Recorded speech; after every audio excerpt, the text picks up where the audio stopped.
Ce matin, nous lirons la première partie du chapitre 6 de Matthieu, d'abord les versets 1 à 6, et puis je continuerai avec les versets 16 à 18. C'est Jésus qui est toujours sur la montagne et qui parle avec le fameux discours sur la montagne, qui parle à ses disciples et aux gens qui sont autour de lui. Et voici ce qu'il dit. « Gardez-vous d'accomplir vos devoirs religieux en public pour que tout le monde vous remarque. Sinon, vous ne recevrez pas de récompense de votre Père qui est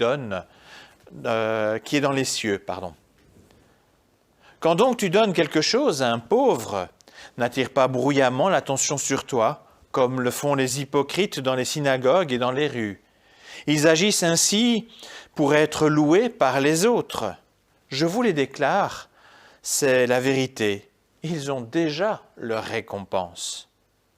Mais quand ta main droite donne quelque chose à un pauvre, ta main gauche elle-même ne doit pas le savoir. Ainsi, il faut que ce don reste secret, et Dieu, ton Père, qui voit ce que tu fais en secret, te récompensera. Quand vous priez, vous ne serez pas comme les hypocrites. Ils aiment à prier debout dans les synagogues et au coin des grandes rues pour que tout le monde les voie. Je vous le déclare, c'est la vérité. Ils ont déjà leur récompense. Mais toi, lorsque tu veux prier, entre dans ta chambre à l'écart, ferme la porte pour prier ton Père qui est là, dans cet endroit secret. Et ton Père qui voit ce que tu fais en secret te récompensera. Puis il y a une section, une parenthèse que Matthieu insère là, et je continue maintenant au verset 16.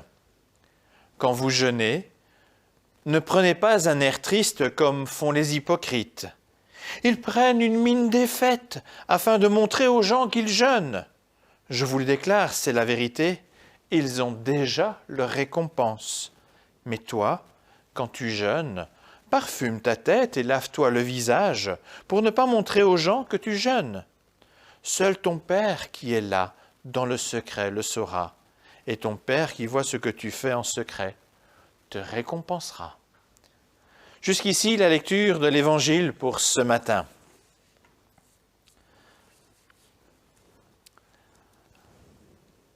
En mars 2020, la firme Coca-Cola a annoncé bien haut, bien fort, qu'elle offrait 120 millions de dollars pour la lutte contre le coronavirus Covid-19. En apparence, un geste fabuleusement généreux pour une entreprise privée. La firme a affirmé stopper ses dépenses publicitaires pour payer ce magnifique don. Ils ont tenu 2 mois. En fait, même la pandémie est utilisée pour embellir l'image de l'entreprise. La réalité est que 120 millions de dollars ne représentent que 3% de son budget annuel pour la publicité. Ces dernières années, ce géant commercial a utilisé en moyenne 4 milliards de dollars chaque année. Je parle là d'une somme tellement colossale qu'il nous est difficile de la concrétiser en biens matériels. Alors, j'essaie de faire une comparaison. Cela représente le prix de 20 000 maisons sur le territoire wallon. Autant vous dire que quand nous achetons une bouteille de cette boisson dont l'unique concurrent sérieux est l'eau, selon les dires de son directeur, nous achetons en fait surtout une image, une marque. Car dans la bouteille, vous ne trouverez que de l'eau gazifiée, beaucoup de sucre et un petit cocktail de produits chimiques, mais en fait, rien de très onéreux. Toute la commercialisation est construite sur l'image du produit. Alors, je cite ici l'exemple de cette célèbre boisson américaine. Néanmoins, ce ne sont pas les plus grands dépensiers en matière de publicité. Plusieurs dépensent parfois jusqu'au double. Alors ce serait faire un mauvais procès à Coca-Cola que de les pointer du doigt. Dans les faits, la plupart des grands groupes utilisent le même procédé. Et cela ne touche pas seulement des firmes commerciales. On voit l'usage intensif de la pub par des institutions, des événements, des lieux touristiques et même des individus. En rapport avec cette dernière catégorie, le succès de Facebook, littéralement en français, un livre de portraits, est entre autres lié à notre envie de donner une bonne image de nous. Un collègue français écrivait avec humour que ceux qui sont beaux changent régulièrement leur photo de profil. Pour les autres, dès qu'ils ont une photo de profil plus ou moins valable, ils la gardent pendant 5 ans. Moi, je suis de cette deuxième catégorie. Avec les réseaux sociaux, on veut généralement contrôler son image pour se mettre en valeur aux yeux des autres. Nous connaissons tous le dicton qui dit « Une image vaut mieux qu'un long discours ». Les professionnels de la communication l'ont très bien compris. Aujourd'hui, l'image a envahi tout notre environnement. Panneaux publicitaires et spots télévisés, films et séries, journaux et magazines, Internet et réseaux sociaux, même sur les emballages et sur nos vêtements. L'image est omniprésente et elle conditionne notre manière de vivre, de penser, d'acheter, de se comporter, de manger, de nous engager, d'aimer. Par l'image, on communique un message. Évidemment, il y a des messages justes qui tentent de montrer la réalité. Pour reprendre l'exemple du monde des affaires, quand une entreprise travaille sérieusement et offre un produit ou un service de qualité, il n'est pas malhonnête que cela se voit. Cependant, bien trop souvent, l'image est utilisée pour transmettre une mauvaise information et nuire à la vérité et l'authenticité. On peut dès lors parler de mensonge et d'hypocrisie. Si je me suis permis une aussi longue introduction, c'est pour montrer combien ce problème d'une fausse communication, d'une mauvaise communication est profondément ancré dans nos habitudes et dans tous les domaines. Et malheureusement, le domaine de la foi, de la piété, ne fait pas exception.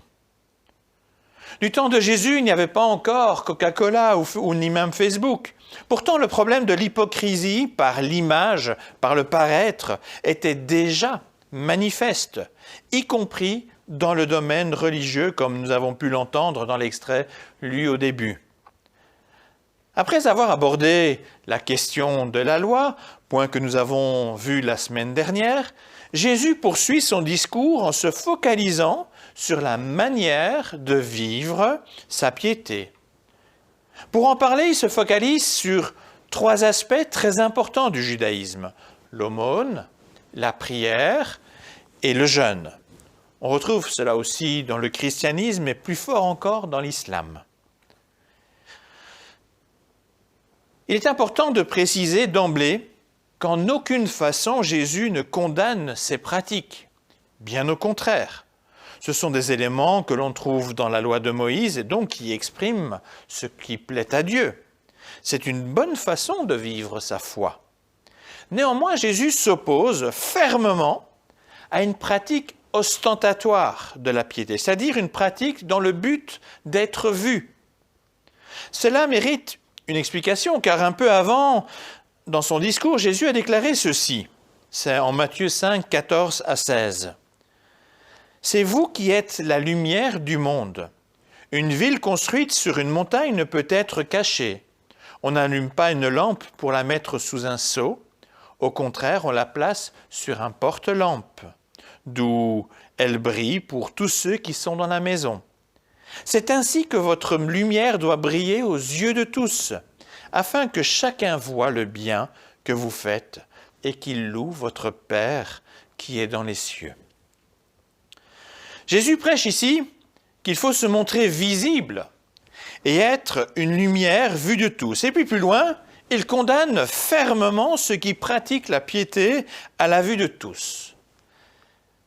Est-il en contradiction dans ses propos? une analyse plus précise des paroles de Jésus révèle où se trouve la différence entre les deux situations en apparence très similaires. Quand Jésus appelle à être une lumière qui brille aux yeux de tous en faisant le bien, il ajoute « afin que chacun voie le bien que vous faites et qu'il loue votre Père qui est dans les cieux ». L'objectif est clairement tourné en direction de Dieu le Père. Une bonne façon de vivre sa foi consiste à toujours glorifier Dieu dans tout ce que nous faisons. Plus loin, quand Jésus dénonce une pratique hypocrite, il dit « Gardez-vous d'accomplir vos devoirs religieux en public pour que le monde vous remarque. » Dans ce cas-ci, le but est orienté vers la personne elle-même. Il n'est plus question de viser la glorification de Dieu, mais sa propre glorification en étant remarquée de tout le monde. Ainsi donc, dans le premier cas, l'image renvoyée illustre la réalité de la relation personnelle avec le Seigneur qui engendre un bon comportement. Dans le second cas, l'hypocrite veut donner l'image d'une relation privilégiée avec Dieu, alors qu'en réalité, il n'en est rien. Ce qui est glorifié, c'est sa personne. En fait, elle fait d'elle son propre Dieu. Jésus appelle ces personnes des hypocrites. Le mot utilisé en grec est « hypocrites ». On entend évidemment la forte ressemblance. L'étymologie du mot français est bien ce mot grec. Or, en grec, il a d'abord le sens de acteur ou comédien, celui qui joue un rôle dans un théâtre. Et à l'époque gréco-romaine, les acteurs n'étaient certainement pas des vedettes comme aujourd'hui. Au contraire, ils étaient vus comme des saltimbanques qu'il ne fallait pas trop fréquenter. Ce n'était pas un métier digne des gens bien. Il était souvent réservé à des esclaves ou des affranchis. On comprend dès lors que les propos de Jésus étaient pour le moins choquants à l'encontre des chefs religieux. Ces derniers aimaient à donner leur piété en spectacle afin d'attirer le regard sur eux. C'était leur façon à eux de se mettre dans la catégorie des gens bien. Pourtant, Jésus les compare à ces gens peu fréquentables qui font du spectacle. Ce qu'ils montrent n'est que pure fantaisie. Ils donnent l'illusion d'une réalité privilégiée avec Dieu alors que cette relation est inexistante. Ce n'est qu'une image trompeuse, mensongère. Leur vrai Dieu est leur propre personne et non pas le Père dans les cieux.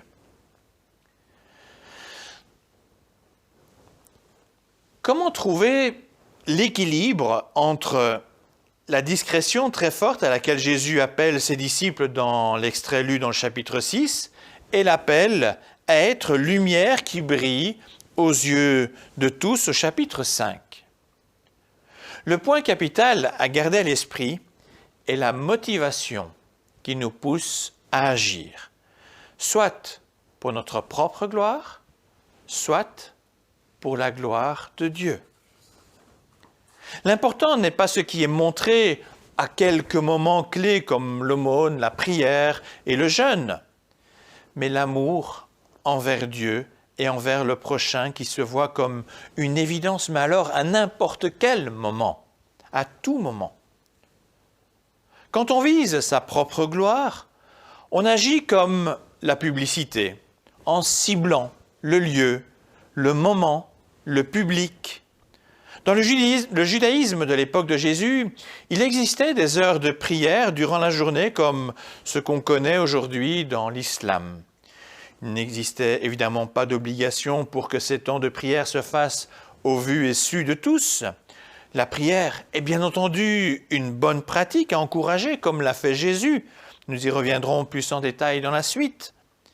Mais des pharisiens s'arrangeaient pour se trouver, entre guillemets, par hasard, à des lieux très fréquentés, précisément à l'heure de la prière. Heure, bien entendu, fixée par des règles religieuses et non par la Bible. En opérant ainsi,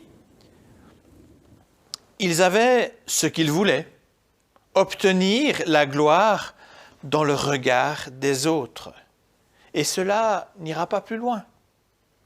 Pourtant, une prière sincère devant Dieu offre une toute autre récompense, ce que Dieu veut nous donner dans les cieux.